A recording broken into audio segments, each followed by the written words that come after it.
It is Alive 107.3. I'm counting down the hours to TNA Wrestling's biggest party of the summer. Slammiversary comes your way live on TNA Plus Sunday night. Now, here in the UK, if you're looking at the clock, it starts at 9 p.m. UK time, an earlier start than usual, live from the Agganis Arena in Boston. And it is a stat card, top to bottom. Every single championship in TNA is on the line. We've got the World Championship, Mike Santana defending against the Wanted Man, Nick Nemeth. Knockouts title could be heading across the Atlantic to the UK as Liverpool's own Zaya Brookside goes one-on-one with Lei Ying Lee. Mustafa Ali putting the International Championship on the line, and both the men's and women's tag titles up for grabs as well. But for my money, the match of the night is going to be chaos personified. Cedric Alexander defending the X Division Championship in a death-defying six-way Ultimate X match. He's up against Mr. Elegance, Fabian Eichner, Leon Slater, Casey Navarro, the Amazing Red, and my guest at this time, a multi-time X Division champion, the king of TNA, the one and only Frankie Kazarian. Frankie, how are you, my friend? I'm doing really good, man. Thank you for having me. How you guys doing over there? We are good. We are psyched. We are getting set. I cannot believe it is Slammiversary yet again. I mean, celebrating, and I had to double check this, 24 years of TNA wrestling, and you have been part of so many of those magical TNA moments over your career. And if it's all right, I'm going to ask you about some of those over the Sure. course of the next wee while. But let's start just now, Frank. We are days away from Slammiversary, your chance to once again get your hands on TNA Championship gold. And you've been in plenty of multi-man matches throughout your incredible career. You've been in Ultimate X before, but how do you actually prepare for something like this? A one-on-one contest is easy enough. You know what you've got in Mhm. terms of your opponent. But when we look at this, I mean, yourself, five other opponents in there, and as unique a match as you're going to find anywhere in the world of professional wrestling just now. Yeah, you know the one thing I have going for me is experience. I was in the very first Ultimate X match. The match itself, the concept was designed around myself at the time, and Chris Sabin and Michael Shane. And I've been in plenty, more than anybody in this match. So I'm really banking on that experience going into Slammiversary. Having said that, we got a crop of, hungry young competitors, some of the best in the world. What you just mentioned, a guy like Leon Slater, who's, set the world on fire since they've really seen him hit the national scene. And Cedric's the champ right now, and he's the man to beat. And, KC and Mr. Elegance and Fabian and Amazing Red, who's one of the absolute pioneers of the modern style of wrestling. So it's a very unique crop of guys. So it's there's a lot of really cool dynamics in the match. But I'm banking on my experience, me knowing the Ultimate X match inside and out better than anybody, and I'm really going to use that experience going into Slammiversary. You mentioned, Frankie, you were in the first Ultimate X match. Yourself, Michael Shane, Chris Sabin. And it was designed around you three guys to showcase what the X division was all about, what made TNE stand out. But honestly, did you think 20 odd years later it would be the signature match that really defines TNA when you were walking into the ring that night? I didn't really have a clue. We knew it was a really cool concept. Mm. It was like basically it was described to us as like a ladder match with no ladders. There's going to be an object hanging, but you can't use a ladder. You got to climb, and shimmy across these cables. And we thought it was really cool, but at the time there was so much uncertainty with TNA itself and everything. So we had no idea that 24 years later, this, TNA would still be the powerhouse that it is, and the Ultimate X match would be the staple X Division match that it has become. So I had no idea. It was just, it was another night, another booking, another match, a very cool and unique match. But here we are, 24 years later, and it's, being showcased on the anniversary of TNA itself. And it's I'm very, very proud to have been in that first match, and I will always be associated with that match. And I certainly wear that as a badge of honor. It's incredible. It's an absolutely incredible spectacle to watch, and to watch how Ultimate X has become a character in its own Yeah. right. You know what I mean? If we look at wrestling organizations all across the world, you have signature matches where they say that that stipulation is a defining moment or a character itself. And I think very much Ultimate X is just that, absolutely superb, superb to see. And as you Yeah. head in this weekend, it's a very interesting dynamic, and I want to get your take on this because although it's a six-person match, there's a couple of really interesting rivalries within here. And what do you make? Do you actually think Cedric and Leon could be pretty much distracted away from trying to retain or regain that prize because they have such an intense rivalry just now? Is that a distraction for them and a potential bonus for yourself?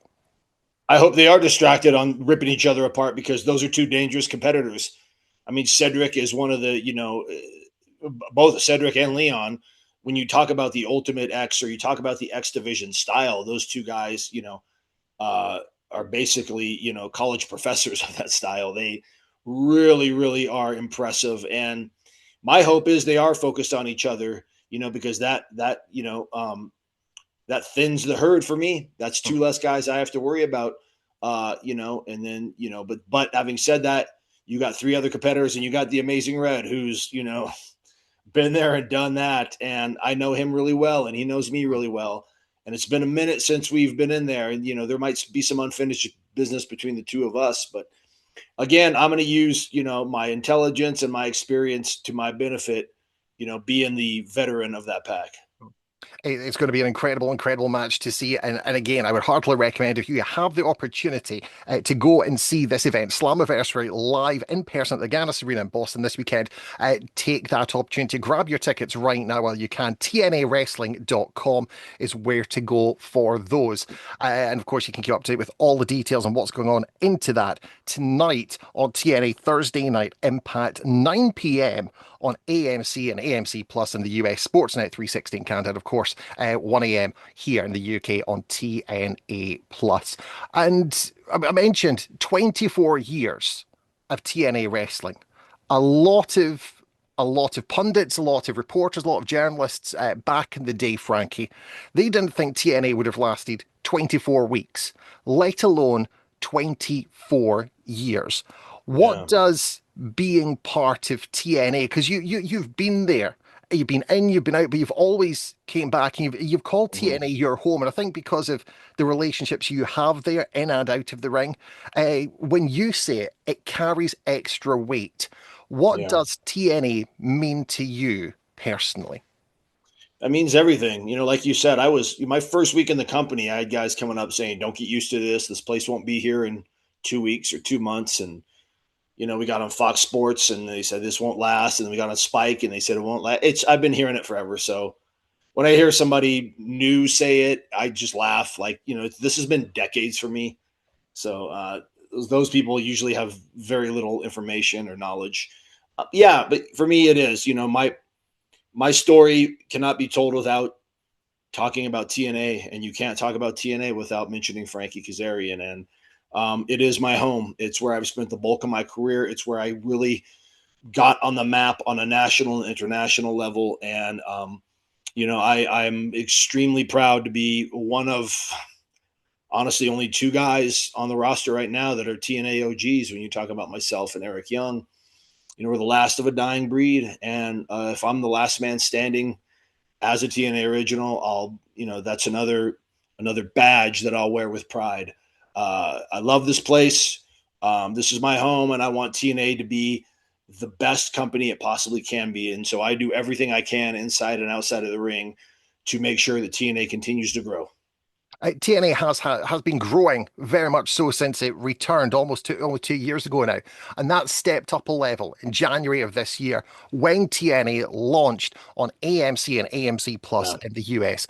We've seen some fantastic crowds, we've seen some amazing pay-per-view events and premium live events since that time, and again, there does seem to be this continued momentum that's coming through, and not only does I think the props for that go to you guys in the ring who are delivering week in, week out, event after event. But uh, what do you think Carlos Silva has brought to TNA to allow this continued growth? Because he's there every week. We see him presenting championship belts. We see him as a fan, but he really seems to be loving his role right now.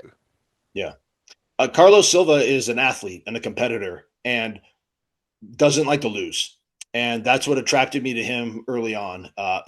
He came in with a mission of we need to be on a major network. Hmm. And he worked and his team worked tirelessly, relentlessly for a solid year on trying to make that goal a reality, make that dream come true. And we've been hearing that forever. So us as wrestlers are getting a little jaded, like sure it's going to happen, but he worked tirelessly. People don't know how much him and his team put into this. And when they presented, AMC as our home, most of us were blown away. We didn't think, AMC here in the United States is a huge network. We're talking, Walking Dead, Breaking Bad, Better Call Saul, Mad Men, some of the most iconic television shows, just not in the last century of all time, come from AMC television. So you now put TNA wrestling on that network. It's huge. So, promising that he was going to do something and getting it done, that holds a lot of weight with me. And, I've had a lot of really good conversation with Carlos. I like to think we have an extremely good relationship. Very, very, transparent, very open with one another. And, he's a bulldog and he's going to fight for what he loves. And, me as a wrestler, I can appreciate that coming from somebody in a management position. You obviously you have this conversation with Carlos all the time. You say you've got this relationship. Has he mentioned any ideas, any dates, any drops about when we could see you guys back over here in Oh the man. UK? Not only him, everybody, like us as wrestlers, especially us, me, the veterans, the guys that have been over to the UK, and seen how incredibly, uh, just excited the crowd is that we're there every time. We used to do a tour of the UK every year, and those were some of our favorite times because the crowd was just ravenous and just they were so hungry for us to be there. And yeah, that's certainly on everybody's radar, management, wrestlers alike. And if I were a betting man, I would say that you're going to see us over sooner rather than later. I would be astonished if in 2027 we don't have a big presence over there in a live capacity. You heard it here first. Yep. Frankie, it's an amazing time to be in. Obviously, TNA is doing fantastic. We've got TNA Plus where we can go back and look at all those magical moments anytime we want on demand, everything at our fingertips. And it's packed with so many of your most magical and memorable moments. Your time with Fortune, your time as part of Bad Influence, your X Division title wins, your world title wins. Is there a moment? Do you get a chance to catch your breath, sit down, fire up TNA Plus, and just say to yourself, "I have had an amazing time here. That was really me. How did that happen?" Do you catch yourself saying, Who's that young buck?" Yeah. Doing this sort of thing. I don't take enough time to do that. I'm starting to a lot more. I'm always so caught up in what's next and what's now. I think back to winning my first X Division title against Amazing Red and how special that was because that kind of really put me on the map. That was my first major singles title and capturing my first tag team championship first with Eric Young, but then famously with Christopher Daniels and how much fun that run was, and the Fortune stuff working alongside Ric Flair and Sting and Hulk Hogan and all this amazing stuff. And then, the icing on the cake is winning the TNA world title just last year. That was, the culmination of everything I'd ever wanted to do and wanted to be. More now than previous, I sit back and, kind of think I've done some cool stuff, but I'm an overachiever and I'm a perfectionist and I'm always thinking about what can I do better? What can I do that's more? But, having the time to look back at the 28 years I've been doing this and my time in TNA, it's very special. And I take none of it for granted. We're sitting here, obviously, Frank. We're doing this on Zoom, and you've got your collection of championship belts Yep. hanging up behind you. You've also got Couple of them. Yep. obviously pictures of your amazing wife, the Hall of Famer Tracy Yep. Brooks, in there. Is is it difficult being married to somebody else that's in the business or have a knowledge of the business? And as much as do you ask questions of each other about performances or how things are going or that sort of thing, or do you try to keep that part of it completely separate? No, it's always been a benefit for me. She's been my sounding board. She's been my rock. She's been, she gets it. You know, it, Being married to a professional wrestler is incredibly difficult. If you were a quote unquote regular civilian and you weren't in the business, she gets it. She understands the pitfalls of travel and just the how difficult it can be being on the road and the politics and the behind the scenes nonsense and all that. Like she understands every bit of it. She's gone through it. So she's she's right there to offer advice, right there to help out and holding the fort down at home because I am gone so much. So I don't there's no way I could have, had a partner that's any better, someone that understands this inside and out. Uh, you're seeing more and more wrestling couples Hmm. get and stay together, which I think is really cool. And it's because you have that common ground of this is a very unique business and it's hard for outsiders to understand. So it's that for me has been a huge plus in my life. Absolutely incredible. And I was lucky enough to be there the night that Tracy got inducted into the Hall of Fame, Oh, and cool. the pride that we saw on that night was absolutely incredible, Yeah. absolutely Yeah. fantastic. We are talking with the king of TNA, Frankie Kazarian. He's heading to the structure of Ultimate X this Sunday night at Slammiversary. If you can, grab your tickets and be there in person, TNAWrestling.com. And if you can't be there, you can watch it live globally on TNA Plus. Don't go anywhere. The conversation continues next. Welcome back to Live 107.3. It's made in the morning. I am absolutely excited as can be because Slammiversary comes our way this Sunday night. I still can't wrap my head around the fact TNA is turning 24 years old. To put that in context, that is older than ECW and is older than WCW. The number one wrestling company in the whole world. I'm talking with the king of TNA, Frankie Kazarian. Frankie is still with me, my friend. I'm still here, man. Still here. Frank, we've been talking about the X division Yeah. and how do you actually define what the X division is? Because obviously this weekend you have the chance to capture that title for the seventh time, and over the last 2 decades, people have tried to define it. They've said it's not about weight limits; it's about no limits. But what is it that makes the X division what it is? Like you said, that was always what we said from day one, not about weight limits, about no limits, because you had, early on, you had your Amazing Reds and your Chris Sabins and your Low Keys and your Jerry Lynn's and these incredible, cruiserweight style wrestlers. But then you had, AJ Styles, who's not considered just an X Division wrestler, Christopher Daniels. These are guys that are heavyweight style wrestlers. Samoa Joe, Kurt Angle was an X Division champion. So, it's its own thing, and it's something that people aspire to be now. The way that wrestlers from my generation wanted to be a cruiserweight wrestler in WCW, guys grew up wanting to be X Division wrestlers and have the X Division title, and I think that's really really cool. And it is about you know for years I would consider myself an X Division style wrestler, but now I really wouldn't want to pigeonhole myself as that because I've been heavyweight champion, I've been international champion, but coming up to Slammiversary, I have the opportunity to win the X Division title, and I'm putting all chips in, and I'm going to win that title because again, that belt in particular still means a lot to me. It does. It does. And since you've came back, Frankie, you look like you've been having a whale of a time, an absolutely fantastic time. As much as I love what you do inside the ring, dare I say, I think the stuff you've been doing outside of the squared circle has been possibly the best work you've done. Thank In you. that respect, whether it's Thank you. the King's Speech, whether it's the stuff you're doing backstage, whether it's stuff you're doing, I love your guest commentary spots with Tom and Yeah. Matt. How much fun are you having exploring that side of your character?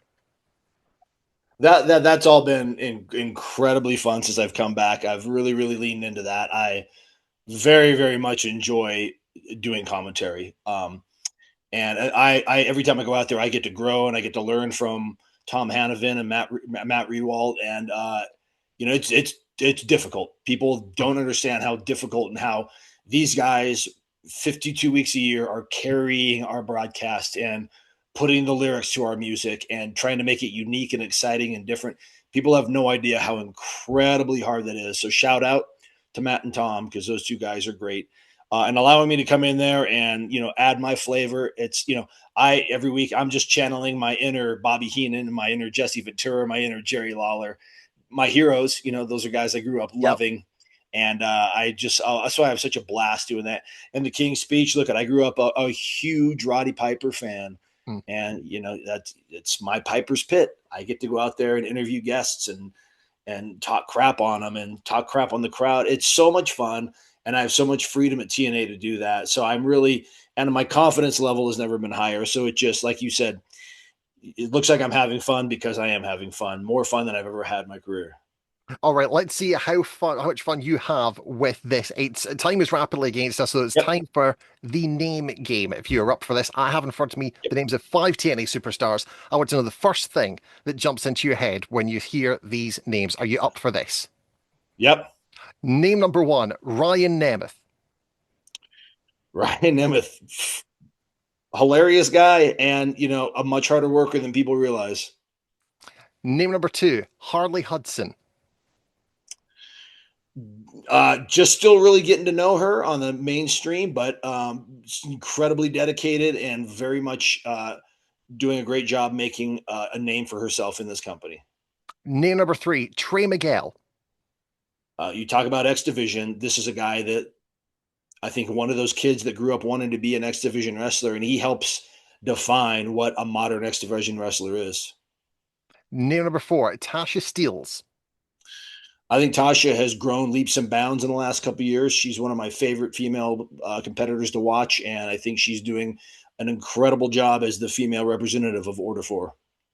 And the final name, you've already mentioned him, but what is the first thing that pops into your head when we say Tom Hannifan? Legitimately one of the best to do it right now. His enthusiasm and his excitement and his dedication and his passion for TNA is unmatched. And again, like I said, week in and week out, he's the new Mike Tenay. I'm not going to compare him because you can't compare different generations of guys. Mike Tenay is, for some people, is the voice of TNA forever. That guy, the voice of TNA for our modern fans, is Tom Hannifan, and I hope he is for the next 20 years. Absolutely incredible. Brilliant. Frankie, as always, it's been a pleasure speaking with you. Best of Thank you. luck this Sunday in Boston inside Ultimate X. Go and get title number 7 for that X division. That's it. You can see the event live on TNA Plus if you get the chance, go along and see it live. TNAWrestling.com. Grab your tickets there right now. And as you see, Frankie is rocking the Ultimate X t-shirt. You can grab that right now. TNAmerch.com, where you can also get everything else, Frankie Kazarian, and show your love. Folks, that is it for us. We will be back with you very soon. And remember, you can catch everything that's going on in the world of TNA wrestling each and every week. Thursday night, Impact and its new home of AMC in the US. Thursday nights at 9, Sportsnet 360 in Canada, and TNA Plus worldwide. Frankie, good luck and thank you very much, my friend. Thank you. I appreciate you guys having me. Take care.